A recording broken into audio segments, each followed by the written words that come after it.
Students variation of G with altitude and depth हम study करेंगे। G जो कि ग्रेविटेशनल एक्सलेशन है, हम इसे देखेंगे कि ये हाइट के लिहाज से और डेप्थ के लिहाज से कैसे चेंज होता है। ठीक है जी।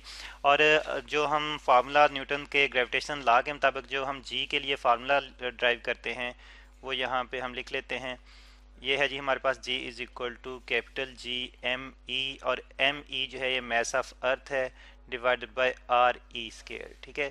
अगर हम अर्थ की सरफेस पे हों तो हमारे पास ग्रेविटेशनल एक्सलेशन जो है इस फार्मूले से हम फाइंड आउट कर सकते हैं। यहाँ पे G कैपिटल G जो है ये ग्रेविटेशनल कांस्टेंट है, और जो एम ई है ये मास ऑफ अर्थ है, और आर ई जो है ये रेडियस ऑफ अर्थ है। तो इस फार्मूले से स्टूडेंट्स हम ग्रेविटेशनल एक्सलेशन फाइंड आउट कर सकते हैं at the surface of the earth. लेकिन अगर हम अर्थ की सरफेस से दूर जाएं या उसकी सरफेस के से जो है वो नीचे जाएं, डेप्थ में जाएं, तो क्या होगा, यही चीज़ हम यहाँ पे डिस्कस करने जा रहे हैं। जी की वैल्यू जो है उससे जो उसमें चेंज आएगा तो किस तरह से आएगा और कितना चेंज आ सकता है। तो आइए देखते हैं। इसमें हम सबसे पहले रेडियस की बात कर लेते हैं। बिल्कुल सेंटर के पॉइंट ऑफ सेंटर से जो है वो यहाँ से लेकर यहाँ तक का जो डिस्टेंस बनेगा इसका रेडियस बनेगा आर ई। ठीक है। इसी तरह जो है वो बिल्कुल प्रॉपरली रिप्रेजेंट करने की कोशिश करते हैं और वर्टिकली रिप्रेजेंट करते हैं ताकि हम ऊपर हाइट को भी डिस्कस कर सकें कि हम अगर जो है वो सरफेस से यानी कि यहाँ से अगर जो है हम ऊपर तक मूव करें। एनी हो, ये हमारे पास आर ई है, ये हमारे पास आर ई है। और अब यहाँ से यहाँ तक, यहाँ यानी कि सेंटर से लेकर यहाँ तक का डिस्टेंस जो है ये रेडियस ऑफ अर्थ है। तो इसके मुताबिक अगर हम सरफेस पे ही हों, जैसे कि नॉर्मल लाइफ में हम सरफेस पे रहते हैं अर्थ पे, तो जी की वैल्यू जो है, और नियर अबाउट सरफेस यानी कि अर्थ के करीब करीब, सरफेस के करीब करीब भी हो तो तब भी की जी की वैल्यू में इतना चेंज नहीं आता। और लेकिन अगर हम ज़रा हाइट पे चले जाएं, ज़रा डिस्टेंस हमारा ज़्यादा हो जाए अर्थ की सरफेस से, ठीक है, यानी कि अगर हम जो है वो थोड़ी हाइट पे चले जाएं, अब यहाँ से लेकर यहाँ तक जो है हमने एक डिस्टेंस ट्रेवल किया, हाइट पे आ गए एच पे, तो अब हम देखते हैं कि अब जो जो लेवल है वो यहाँ से लेकर सेंटर तक है। ठीक है। अब यहाँ से यहाँ तक का जो है वो डिफरेंस आ रहा है, यानी कि जो टोटल डिस्टेंस, या अगर हम सर्कुलर पाथ भी कंसीडर करें, जैसे कि मून जो है, चांद जो है ये अर्थ के अराउंड, अर्थ की ग्रेविटी की वजह से अर्थ के अराउंड जो है रिवॉल्व करता है। जो हम सैटेलाइट भेजते हैं वो भी अर्थ के अराउंड रिवॉल्व करते हैं, तो वो एक स्पेसिफिक हाइट पे होते हैं अर्थ की सरफेस से। ठीक है। तो फिर उनका जो सर्कुलर पाथ बनता है, यानी कि इस तरह से सर्कुलर पाथ जो बनेगा, इस सर्कुलर पाथ का जो रेडियस होगा वो अब कितना होगा, ये हम देख रहे हैं कि वो रेडियस जो है वो एच भी उसमें आएगा और उसी में आर ई भी आएगा, क्योंकि सेंटिपिटल फोर्स जो है इन पे, जो ग्रेविटेशनल फोर्स जो कि सेंटिपिटल फोर्स प्रोवाइड कर रही है इनको सर्कुलर पाथ में मूव करवाने के लिए, वो अर्थ के सेंटर से जनरेट हो रही है। ठीक है। अर्थ के सेंटर पे जो है वो इस सर्कल का, यानी कि जिस सर्कल में वो मूव कर रहे हैं, इस सर्कल का सेंटर अर्थ के सेंटर पे बन रहा है। तो इस तरह से आप गौर करें कि फिर तो इस सर्कल का, जिस सर्कल में वो मूव कर रहे हैं, उसका रेडियस जो बनेगा वो एच प्लस आर ई बनेगा। तो इसको हम इस तरह से रिप्रेजेंट कर लेते हैं, small R is equal to H plus R E. ठीक है। तो ये हमारे पास जो है वो अब रेडियस आ जाएगा नया, या नया डिस्टेंस आ जाएगा। और एक्चुअली आप देख रहे हैं कि हम हाइट पे, अल्टीट्यूड पे हैं।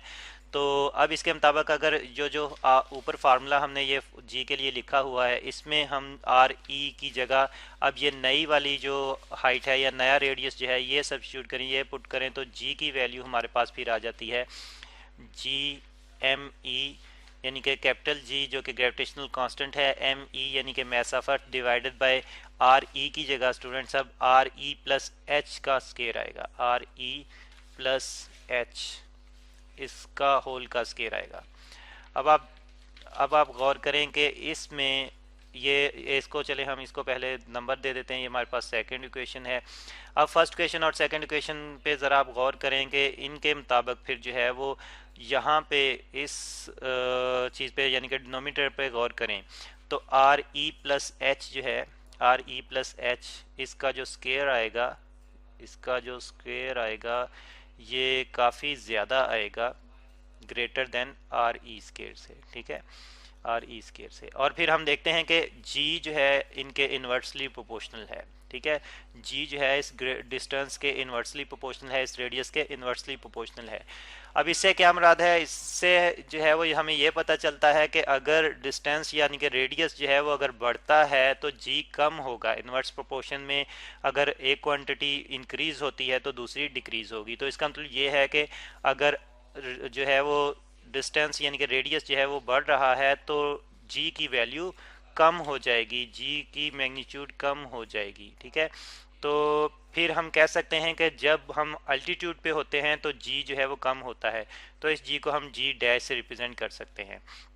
यहाँ पे हम लिख लेते हैं कि अगर ये केस हो तो g is less than, sorry g dash, जो नया ग्रेविटेशनल एक्सलेशन की वैल्यू आई है उसको हमने जी डैश से रिप्रेजेंट किया है, इज़ लेस देन जी। और ये वाला जी जो है ये एक अल्टीट्यूड, एक हाइट पे जाके हम चेक कर रहे हैं। और उस वक्त जो टोटल डिस्टेंस या टोटल सर्कल का रेडियस जो बन रहा है वो आर ई प्लस एच बन रहा है। और ये वाला जी जो है ये हम चेक कर रहे हैं जब हम अर्थ की सरफेस पे थे, तब डिस्टेंस सिर्फ आर ई था सेंटर से। ठीक है। तो अब हम देख रहे हैं कि अगर हम अल्टीट्यूड पे हों, एक हाइट पे हों, तो जी की वैल्यू में कमी आती है। ठीक है। जितनी हाइट ज़्यादा होती जाती है, आप गौर करें इस क्वेश्चन पे कि जितनी हाइट जो है वो ज़्यादा होती जाएगी, अल्टीट्यूड जैसे जैसे बढ़ता जाएगा वैसे वैसे जी की वैल्यू में कमी आती जाएगी। तो इस तरह से हमने देखा कि अगर जो है वो हाइट ज़्यादा, अल्टीट्यूड ज़्यादा हो तो जी की वैल्यू कम होती जाती है। ग्रेविटेशनल एक्सलेशन जो है इसकी वैल्यू कम होती जाती है, जबकि अर्थ की सरफेस पे यही वैल्यू जो है एवरेज 9.8 मीटर पर स्क्वायर ऑफ सेकंड रहती है। तो अब हम जो है वो ये भी डिस्कस करेंगे कि डेप्थ में अगर हम जाएं, अगर हम अर्थ की सरफेस से नीचे जाएं तो तब जी की वैल्यू पे क्या इफेक्ट होगा, ये हम नेक्स्ट लेक्चर में डिस्कस करेंगे।